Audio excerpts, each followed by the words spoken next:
Olá, seja bem-vindo ao canal no YouTube da Comunidade Batista Oceânica Internacional. Por aqui a gente está estudando a segunda carta aos Coríntios do apóstolo Paulo, uma carta muito especial, cheia de conteúdos interessantes, que vai dar muitas dicas para a nossa vida prática, para a nossa caminhada cristã. Seja muito bem-vindo. Se é a sua primeira vez aqui, eu convido você a voltar lá atrás nos outros vídeos aqui do canal, onde a gente estuda desde a primeira carta. Um conteúdo muito bacana e com certeza vai auxiliar você no seu estudo bíblico, na sua devocional, se você tem interesse de estudar essa carta. E hoje a gente vai falar sobre o capítulo 9, um capítulo muito especial, para falar de um assunto muito importante para a gente hoje, né, na nossa igreja hoje, nossa vivência como igreja hoje. E antes da gente começar a estudar, eu quero convidar você a orar comigo, pedindo ao Senhor que nos conduza no estudo da sua palavra. Vamos juntos? Obrigada, Senhor, por essa oportunidade. Eu te agradeço pelo acesso à tua palavra, por poder estudar e aprender assim, tantas coisas preciosas, tão importantes para a nossa vida. Eu oro por essas pessoas que estarão assistindo, que estarão aprendendo com a tua palavra. Ministra, Senhor, a tua vontade, a tua verdade nos nossos corações. Essa é a nossa oração em nome de Jesus. Amém. E agora eu quero convidar a fazer a leitura da palavra de Deus, capítulo 9, 2 Coríntios, capítulo 9. E eu vou estar lendo na nova versão internacional, tá bom? Vamos lá. Não tenho necessidade de escrever-lhes a respeito dessa assistência aos santos. Reconheço a sua disposição em ajudar e já mostrei aos macedônios o orgulho que tenho de vocês, dizendo-lhes que desde o ano passado, vocês da Acaia estavam prontos a contribuir e a dedicação de vocês motivou a muitos. Contudo, estou enviando os irmãos para que o orgulho que temos de vocês a esse respeito não seja em vão, mas que vocês estejam preparados, como eu disse que estariam, a fim de que, se alguns macedônios forem comigo, nos encontrarem despreparados, nós, para não mencionar vocês, não fiquemos envergonhados por tanta confiança que tivemos. Assim, achei necessário recomendar que os irmãos os visitem antes e concluam os preparativos para a contribuição que vocês prometeram. Então, ela estará pronta, como oferta generosa, e não como algo dado com avareza. Lembrem-se, aquele que semeia pouco também colherá pouco, e aquele que semeia com fartura também colherá fartamente. Cada um dê conforme determinou em seu coração, não por pesar ou por obrigação, pois Deus ama a quem dá com alegria. E Deus é poderoso para fazer que lhe seja acrescentada toda a graça, para que em todas as coisas, em todo o tempo, tendo tudo o que é necessário, vocês transbordem em toda boa obra. Como está escrito, distribuiu, deu seus bens aos necessitados, a sua justiça dura para sempre. Aquele que supre a semente ao que semeia e o pão ao que come, também lhe suprirá e aumentará a semente e fará crescer os frutos de justiça. Vocês serão enriquecidos de todas as formas, para que possam ser generosos em qualquer ocasião. E por nosso intermédio, a sua generosidade resulte em ação de graças a Deus. O serviço ministerial que vocês estão realizando não está apenas suprindo as necessidades do povo de Deus, mas também transbordando em muitas expressões de gratidão a Deus. Por meio dessa prova de serviço ministerial, outros louvarão a Deus pela obediência que acompanha a confissão que vocês fazem do Evangelho de Cristo e pela generosidade de vocês em compartilhar seus bens com eles e com todos os outros. Nas orações que fazem por vocês, eles estarão cheios de amor por vocês, por causa da insuperável graça de Deus. Graça que Deus tem dado a vocês. Graças a Deus por seu dom indescritível. Amém. Esse é o capítulo 9 da segunda carta aos Coríntios. E se você acompanhou a aula passada, você vai perceber que é uma continuação em relação ao assunto tratado por Paulo no capítulo anterior, capítulo 8, onde ele vem falando sobre oferta, sobre como os macedônios foram generosos diante de tanta dificuldade e situação financeira difícil. Vem falando sobre vários assuntos dentro desse universo da oferta, da ajuda aos necessitados. E aqui ele vai continuar falando sobre isso. E Paulo não estava simplesmente falando de uma oferta qualquer. Ele estava falando de uma oferta para os necessitados. Era como se fosse uma ação social. E nós sabemos que a frente da ação social com a frente da evangelização são duas assim, frentes importantes dentro do trabalho da igreja. São duas frentes que andam de mãos dadas. Nós sabemos da importância de anunciar o Senhor Jesus Cristo, anunciar a salvação, anunciar as verdades do Evangelho e também, como igreja, auxiliar no suprimento das necessidades daquelas pessoas que carecem de alguma coisa, seja material, emocional. Então a gente entende que o serviço da ação social, seja um serviço prestado ou uma oferta direcionada, é muito importante dentro da igreja. É algo que agrada a Deus, é algo que o Senhor Jesus nos ensina. E é o assunto também do capítulo 9. O apóstolo Paulo foi um dos grandes idealizadores desse trabalho conjunto, ação social e evangelismo, estimulando as igrejas e trabalhando na administração daquilo que era recolhido. E aí a gente vê no início do capítulo 9 algumas instruções, os conselhos do apóstolo Paulo aos Coríntios quanto às ofertas, já que estava enviando alguns irmãos que ele fala aqui. Esses irmãos, Tito e mais 2 irmãos, que a gente vê no capítulo 8, e eles estavam indo para Corinto para ajudar os coríntios no recolhimento dessa oferta. Ele desejava que os coríntios pudessem contribuir de maneira voluntária, que glorificasse a Deus e abençoasse todas as pessoas que estavam necessitando, que nesse caso eram os irmãos lá na igreja na Judéia. E o capítulo é dividido em 2 blocos, de 1 a 5, versículos 1 a 5, que é a continuação do contexto do capítulo 8, e o versículo 6 a 15, onde ele vai entrar em umas instruções específicas, mas também falando desse universo da oferta com generosidade em favor dos necessitados. E a gente vai analisar aqui juntos, versículo a versículo, para aprender mais com o apóstolo Paulo, suas intenções, suas falas na direção dos coríntios, que pode ser tão necessário e importante para a gente também nos dias de hoje. O versículo 1 vai dizer: não tenho necessidade de escrever-lhes a respeito dessa assistência aos santos. Paulo estava querendo afirmar aí que falar sobre o assunto oferta aos coríntios era algo supérfluo, pois os mesmos haviam demonstrado interesse, prontidão em ajudar nessa causa. Quando a gente vai lá no capítulo anterior, 2 Coríntios 8, de 10 a 12, a gente vê isso aqui, ó. Este é o meu conselho, como é que vocês contribuam, já que desde o ano passado vocês foram os primeiros, não somente a contribuir, mas também a propor esse plano. Agora completem a obra para que a forte disposição de realizá-la seja igualada pelo zelo em concluí-la, de acordo com os bens que vocês possuem. Porque se há prontidão, a contribuição é aceitável de acordo com aquilo que alguém tem, não de acordo com o que não tem. Então aqui nesses versículos a gente vê que o assunto oferta era algo que os coríntios entendiam, deram de sugestão, né?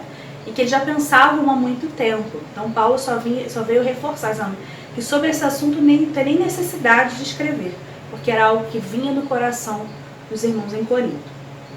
E aí ele vai continuar no versículo 2. Reconheço a sua disposição em ajudar e já mostrei aos macedônios o orgulho que tenho de vocês, dizendo-lhes que desde o ano passado vocês da Acaia estavam prontos a contribuir.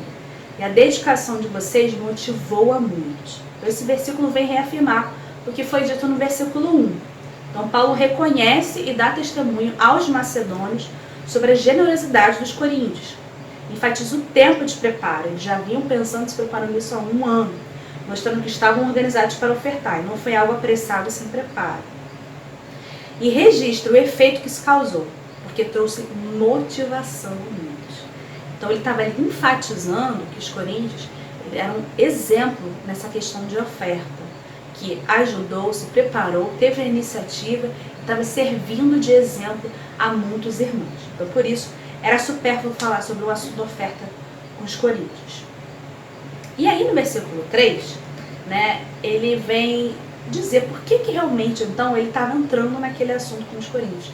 Se não havia necessidade, se ele achava que era algo supérfluo se falar, então por que ele estava falando com os coríntios, né? Então a partir do versículo 3 a gente vai entender por que Paulo entra nesse assunto com os coríntios.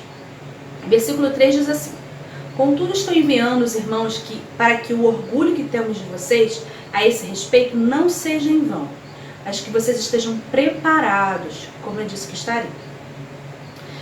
Os irmãos aqui que ele está falando que vai enviar, como eu já falei, é Tito e mais 2 irmãos.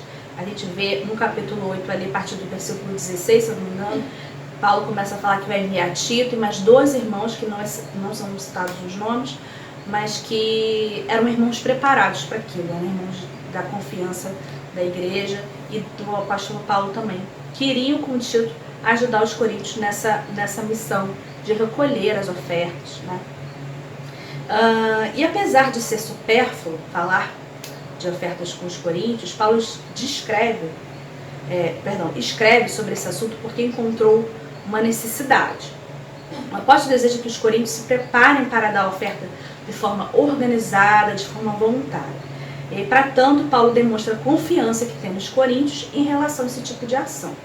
Então, ele vem, nos 2 primeiros versículos, ele vem estimulando mesmo os coríntios, falando que sabia que aquilo era algo que estava no coração deles, que eles já se preparavam há muito tempo, que era algo que ele nem precisava estar falando, porque era um assunto que os coríntios já abraçavam, é uma ideia que os coríntios já abraçavam e idealizavam, a questão da oferta. Mas Paulo queria que eles se preparassem para isso, e por isso enviava esses irmãos para ajudar os coríntios no preparo, para que não fosse algo corrido, para que não fosse algo que fosse pego de surpresa, mas com muita calma, com muita consciência, eles levantassem essa oferta. Então era um zelo do apóstolo Paulo com os coríntios de enviar pessoas preparadas para ajudá-los nisso, para que eles continuassem, né, sendo exemplo nessa iniciativa. Ele desejava que quando os enviados chegassem até lá, encontrassem um povo dedicado às ofertas, como ele mesmo havia dito. Porque Paulo fez muita propaganda dos coríntios para os macedônios, para outros irmãos. E ele estava ali incentivando: irmãos, eu tenho falado sobre vocês, como vocês têm sido exemplo e motivação para muitos. Então eu não quero que as pessoas peguem vocês de forma despreparada. Por isso eu envio esses irmãos para que com preparo vocês continuem levantando essa oferta generosa e sendo exemplo para muitas pessoas. E aí o versículo 4 vai dizer: a fim de que, se alguns macedônios forem comigo e os encontrarem despreparados, nós, para não mencionar vocês, não fiquemos envergonhados por tanta confiança que tivemos. E aí a gente indo lá no início do versículo 8, a gente vai ver Paulo falando aos coríntios sobre os macedônios.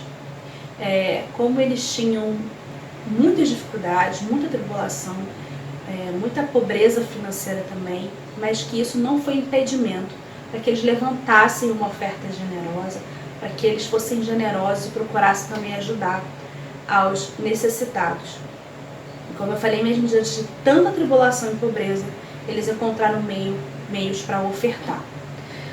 E alguns desses irmãos foram motivados. Essa igreja, a igreja macedônia, foi motivada também pela boa ação dos coríntios. E Paulo tinha receio de que, quando ele fosse visitar Corinto, e provavelmente poderia levar com eles alguns macedônios, os macedônios também não se escandalizassem ao chegar lá e encontrar. Mas essa é uma igreja que o Paulo tanto falava, eles têm mais condições do que nós, né? A gente vai ver mais pra frente que essa igreja ela tinha uma situação financeira melhor, né, que em relação aos macedônios, que viviam problemas financeiros mais intensos e mesmo assim não deixaram de ofertar.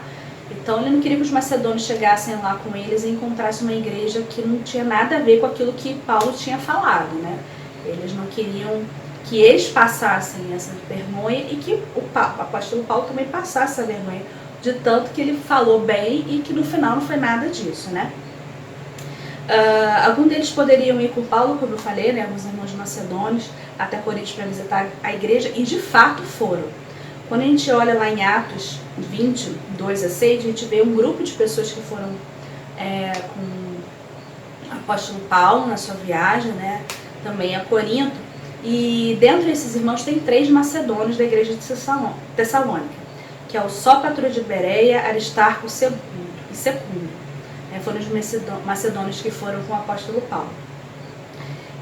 E Paulo desejava que diante dessas pessoas os coríntios não passassem vergonha, como eu já falei, né? Sendo encontrados despreparados para ofertar aos pobres da Judéia.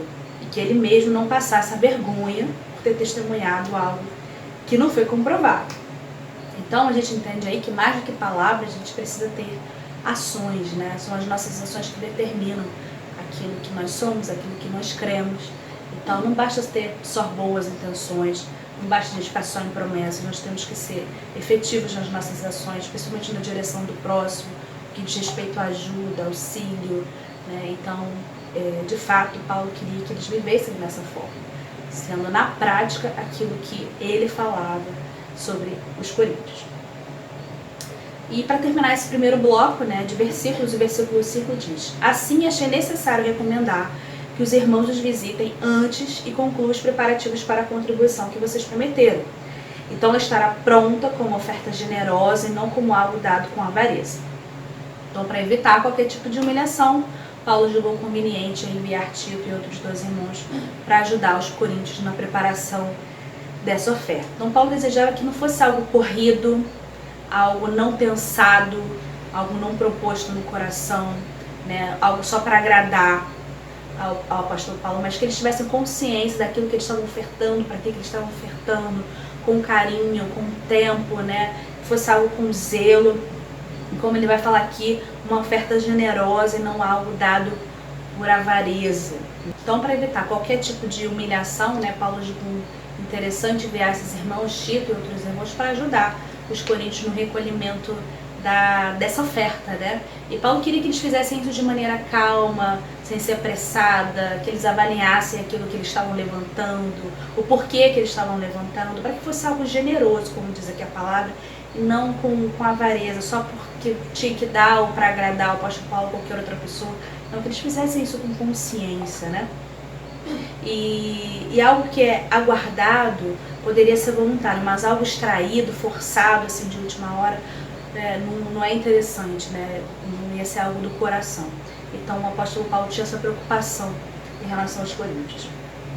E aí ele vem com um segundo bloco aí, né, de versículos. A gente tem um segundo bloco de versículos que vai do versículo 6 até o versículo 15, onde ele vai trazer mais ensinamentos para reforçar ainda mais a importância de se ofertar, de ser generoso e fazer isso com alegria diante de Deus. A gente vê no versículo 6, isso aqui, ó. Lembre-se, aquele que semeia pouco, também colherá pouco. E aquele que semeia com fartura, também colherá fartamente. Então, nesse momento, Paulo usa a figura de linguagem da agricultura para salientar aquilo que eu já vinha ensinando até o versículo 5. Alguns princípios sobre generosidade e ofertas podem ser tirados desse segundo bloco aqui de versículos. Logo aqui no versículo 6, a gente encontra o princípio da proporção. O tamanho da colheita sempre é proporcional ao tamanho da sementeira espalhada. Então era isso que o apóstolo Paulo queria falar para eles. E a gente pode pegar outras referências bíblicas que falam sobre isso, como Provérbios 11, 24 e 25. A quem dê generosamente e vê aumentar suas riquezas, outro retém o que deveriam dar e cai na pobreza. O generoso prosperará, quem dá alívio aos outros, alívio receberá. Então aquilo que as pessoas oferecem, elas também receberiam. Então o princípio aí da proporção. Em Gálatas 6, 7, 9, um texto também muito conhecido, diz assim: não se deixe enganar, de Deus não se zomba, pois o que o homem semear, isso também colherá. Quem semeia para a sua carne, da carne colherá destruição, mas quem semeia para o Espírito, do Espírito colherá a vida eterna. Não nos cansemos de fazer o bem, pois no tempo próprio colheremos, se não desanimarmos. Então aqui, no contexto de Coríntios, a colheita e a semeadura era referente à contribuição deles e o resultado dessa ação. Então, se eles semeassem muito, nesse sentido, eles também receberiam muito, mas se eles semeassem pouco, eles também receberiam pouco, né? E a abundante colheita que Paulo desejava ver na vida deles vai estar descrita a partir do versículo 9, a gente vai ver mais para frente.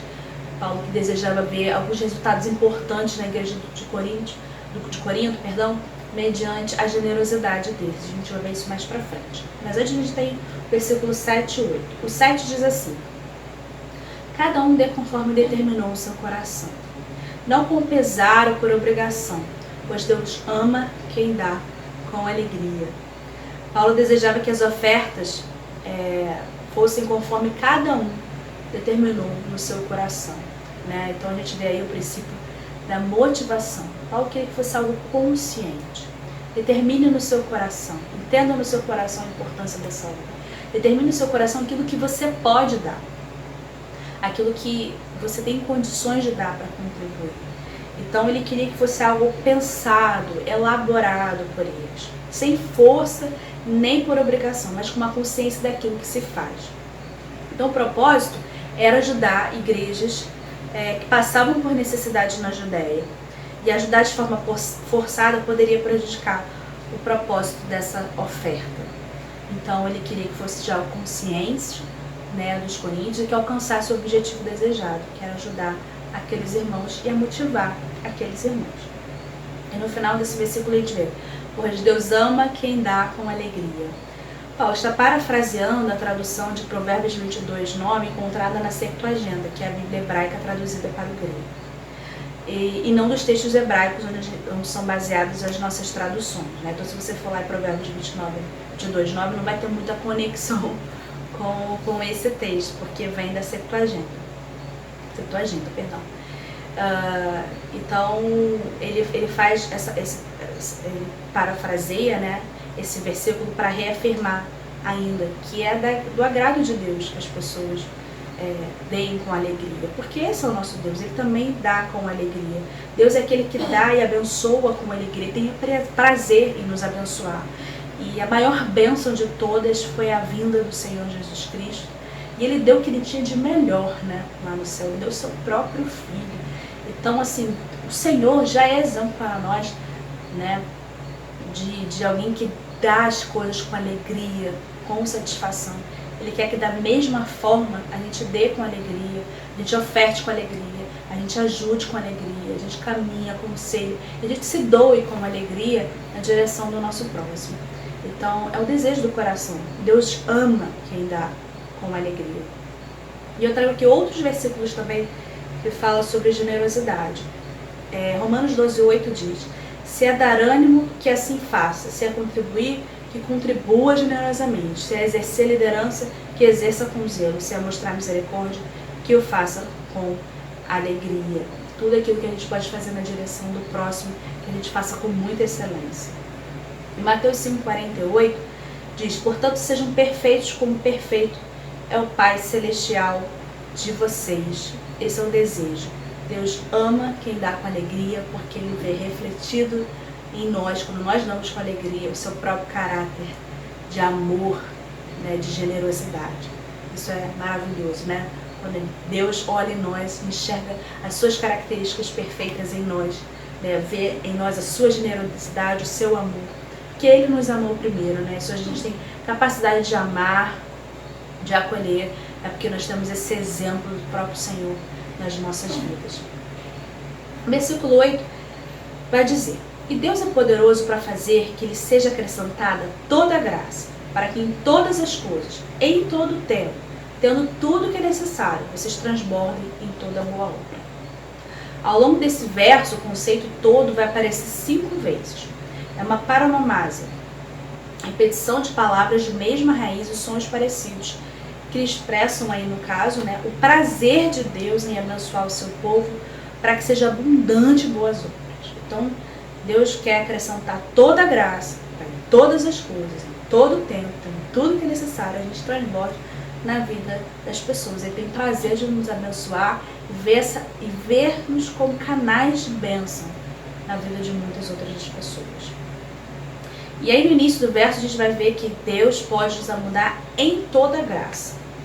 Foi esta graça que permitiu os macedônios, mesmo diante de tanta pobreza e dificuldade, ser generosos e abençoar tantos. Foi a mesma graça também que permitiu que os coríntios tivessem condições boas para ofertar e tivessem a iniciativa no seu coração de ajudar.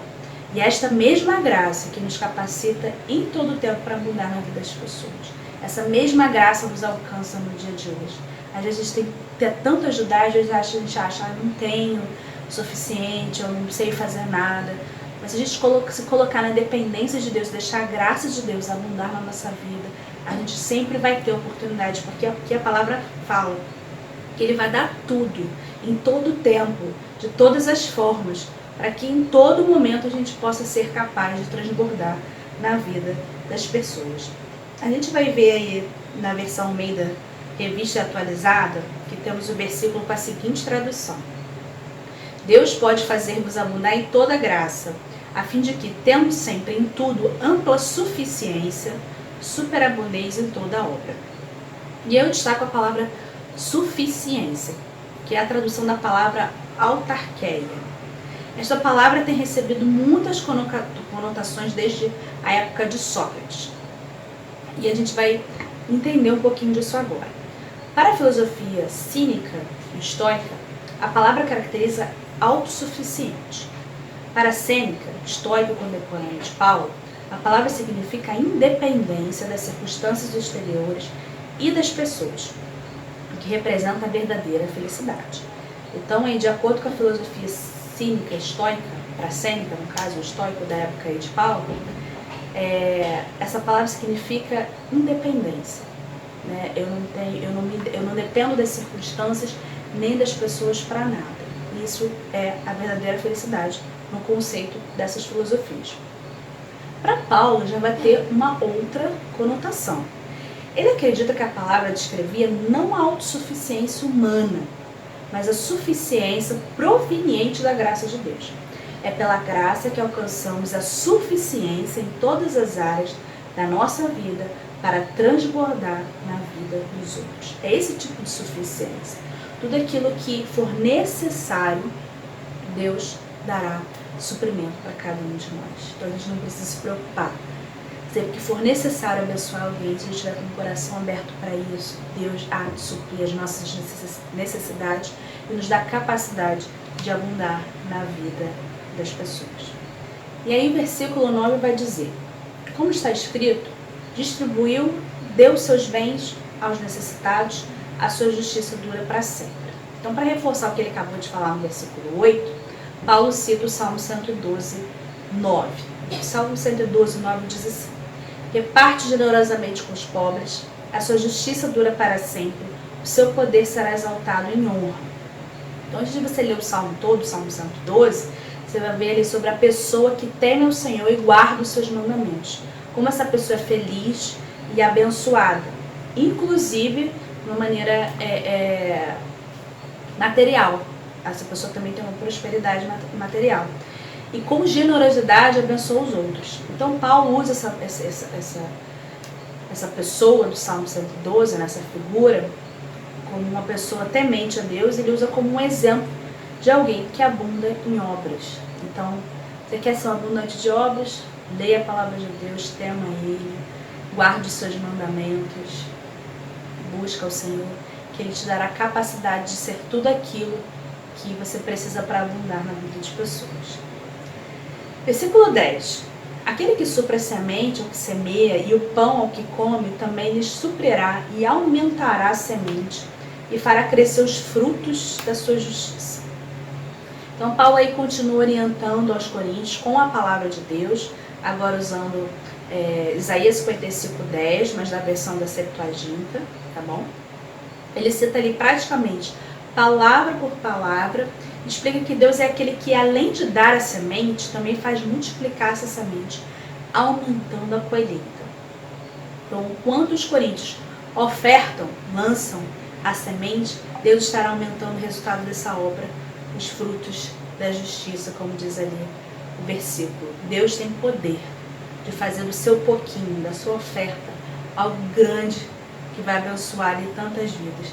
E eu me lembro ali do menino que trouxe diante de Jesus os 5 pães e os 2 peixes para alimentar uma multidão. E Jesus, de forma milagrosa, multiplicou aqueles pães e aqueles peixes e supriu a necessidade física ali de tantas pessoas. É justamente isso, quando a gente coloca o pouco, o nosso pouco, diante de Deus, Ele multiplica e faz com que muitas pessoas sejam abençoadas. Glória a Deus por isso. Versículo 11 vai dizer: vocês serão enriquecidos de todas as formas para que possam ser generosos em qualquer ocasião, por nosso intermédio a sua generosidade resulte em ação de graças a Deus. Paulo acredita que Deus poderia fazer com que os coríntios prosperassem mais diante da sua generosidade, para que continuassem a abençoar outros. Através do trabalho de Paulo e dos obreiros, que trabalhavam ali no recolhimento, essas ofertas chegariam ao seu destino final e resultariam em ação de graças para Deus. Quanto mais damos, mais teremos para dar, porque Deus é quem multiplica as nossas sementes e o resultado final sempre será o engrandecimento do Senhor. A gente não só supra as necessidades físicas, a gente transforma a vida das pessoas, a gente proporciona corações mais gratos, a gente pode mudar a visão das pessoas em relação ao mundo, em relação ao próximo, a gente transforma as pessoas por dentro também. Oferecer um prato de comida, oferecer uma oferta ao missionário, oferecer uma oferta na igreja, isso motiva pessoas, isso transforma vidas. E não só supre as pessoas fisicamente, supre também emocionalmente, supre espiritualmente. A nossa oferta, a nossa generosidade pode transformar vidas de forma completa. E é isso que o apóstolo Paulo está falando aqui. A sua generosidade resulta em ação de graças a Deus. Você vai fazer com que corações sejam gratos a Deus, que pessoas possam, inclusive, aumentar a sua fé em Deus, porque através da sua vida, a sua oração pode ter sido respondida, a oração de uma pessoa pode ter sido respondida. Você pode ter sido um canal de bênção para que uma oração fosse respondida. Então é algo muito mais profundo do que suprir uma necessidade física. É algo que vai para além, que pode preencher o ser humano de forma completa. E aí o versículo 12 vai dizer: o serviço ministerial que vocês estão realizando não está apenas suprindo as necessidades do povo de Deus, mas também transbordando em muitas expressões de gratidão a Deus. Aí a gente vê a expressão o serviço ministerial, que na minha versão NVI está o serviço ministerial, mas em algumas outras versões bíblicas vai estar o serviço dessa assistência. A palavra assistência é a tradução do grego da palavra leiturgias, que deu depois a origem à palavra liturgia. Essa palavra era utilizada para designar o serviço civil, que era prestado em relação ao Estado com o cidadão, ou qualquer um tipo de serviço genérico, como por exemplo de um escravo em relação ao seu senhor. Na Septuaginta, ela vai ter um outro sentido. A palavra é empregada para o culto prestado a uma divindade. Inclusive a gente vê na língua inglesa a palavra service, quer dizer culto. Então, sendo aí utilizada para o culto religioso. Então, portanto, parece que para Paulo, parece que o apóstolo Paulo considerava a contribuição cristã não só um serviço prestado, Ele entendia que ofertar e ajudar necessitados era como uma forma de cultuar a Deus, era uma forma de glorificar a Deus. E esse culto, oferta, tem como resultado muitas expressões de gratidão, de ação de graças a Deus, oriundos de corações gratos. E isso eu achei tão profundo. Quando a gente ajuda, oferta, a gente também está cultuando a Deus, a gente também está adorando a Deus através dos nossos bens, dos nossos talentos, daquilo que nós sabemos. E aí o versículo 13 vai dizer: por meio dessa prova de serviço ministerial, outros louvarão a Deus pela obediência que acompanha a confissão que vocês fazem no Evangelho de Cristo, pela generosidade de vocês em compartilhar seus bens com eles e com os outros. Então, a prova seria como um teste que os coríntios deveriam passar para glorificar a Deus mediante a obediência, além de confirmar a confissão que faziam de Cristo. E algumas traduções bíblicas mais modernas apresentam esse texto desta forma, como se fosse uma prova, um teste que era necessário que os coríntios passassem. No final do verso vai falar que a generosidade dos coríntios também faria com que pessoas louvassem a Deus, como a gente já está vendo aí também em outros versículos.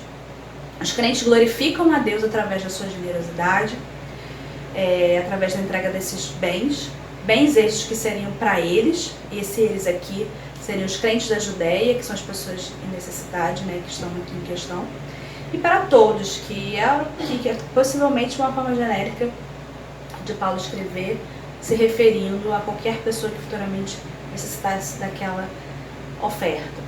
E o versículo 14 vai dizer: e nas orações que fazem por vocês, eles estarão cheios de amor por vocês por causa da insuperável graça que Deus tem dado a vocês. Então Paulo continua prevendo os efeitos da generosidade dos coríntios, falando agora das orações que essas pessoas que receberão a oferta fariam por eles, né? Das pessoas que seriam contempladas por suas ofertas, essas pessoas estariam com corações abertos também para interceder por eles. Então o apóstolo aí vai enxergar um vínculo sendo criado entre os crentes judeus lá da Judéia e os gentios que estavam ali ofertando. Os crentes judeus nutririam afeto pelos crentes gentios, e um dos maiores propósitos de todo esse movimento, né, se cumpriria, que era a unidade da igreja. O apóstolo Paulo não necessitava só apenas que necessidades fossem supridas, mas que vínculos fossem formados, se fortalecessem entre as igrejas, vínculos de amor, de companheirismo, que a igreja fosse uma. Esse é um desejo do próprio Senhor Jesus para todos nós, que nós sejamos um, que a gente esteja ligados em amor. E quando a gente olha para as necessidades do nosso próximo, inclusive dentro das nossas igrejas, né, e contribui para isso, vínculos são formados, vínculos de amor. E era sobre isso que o apóstolo Paulo falava. E para terminar, o versículo 15 vai dizer: graças a Deus por seu dom indescritível. Quando a gente vai lá em 2 Coríntios 8, 9, a gente vê esse seguinte versículo: pois vocês reconhecem a graça do nosso Senhor Jesus Cristo, que sendo rico se fez pobre por amor de vocês, para que por meio de sua pobreza, vocês se tornassem ricos.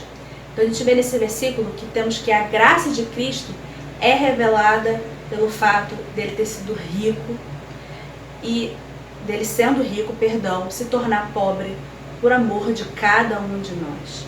E este é um dom indescritível de Deus. O dom indescritível de Deus a gente vê através da pessoa de Jesus Cristo, que derrama a sua graça em nós. Que ele, sendo rico, se tornou pobre. E aí não é questão financeira simplesmente, mas ele sai da sua condição divina, né? Toma a forma humana, vem à terra e se faz homem também, com dificuldades, sente as nossas dores, né? Para nos amar e se entregar por cada um de nós. Esse é o dom indescritível, o poder de Cristo em nós, né? E se doando para cada um de nós. Então, para Paulo, todas as contribuições cristãs são feitas à luz do dom indescritível de Deus. A graça de Cristo nos alcançou. Ele nos alcançou com a salvação. Esse é o dom de Deus. E através desse dom é que nós ofertamos, que nós nos movimentamos como os cristãos na direção das necessidades das pessoas. E por isso, toda e qualquer oferta deve ser feita de forma voluntária, com alegria no coração, como uma expressão de gratidão, porque ela revela, né, esse dom indescritível do Senhor. Para a glória do Senhor, as ofertas dos macedônios e dos coríntios chegou até os necessitados. A gente pode ver isso lá em Romanos 15, 25. Agora, porém, 15, 25 e 26. Agora, porém, estou de partida para Jerusalém a serviço dos santos, pois a Macedônia e a Acaia tiveram a alegria de contribuir para os pobres dentre os santos de Jerusalém. E lá em Atos 24, 17, também está assim: depois de estar ausente por vários anos, vim a Jerusalém para trazer as esmolas ao meu povo e apresentar as ofertas. Glória a Deus que tantos macedônios como os coríntios de Acaia pôde abençoar tantas pessoas necessitadas ali na Judéia. E são exemplos até hoje para nós de generosidade, de igrejas que se movimentavam na direção dos necessitados, suprindo essas necessidades e distribuindo aquilo que eles mesmos recebiam do Senhor, né? A multiplicação da sua sementeira, a multiplicação das suas sementes. Da mesma forma, nós sejamos motivados hoje a dar, a nos doar, a sermos generosos, porque aquele que nos dá, nos supre, ele nos dará todas as coisas, em todo o tempo, de todas as formas, para que em todas as circunstâncias a gente possa ser abundante na vida das pessoas.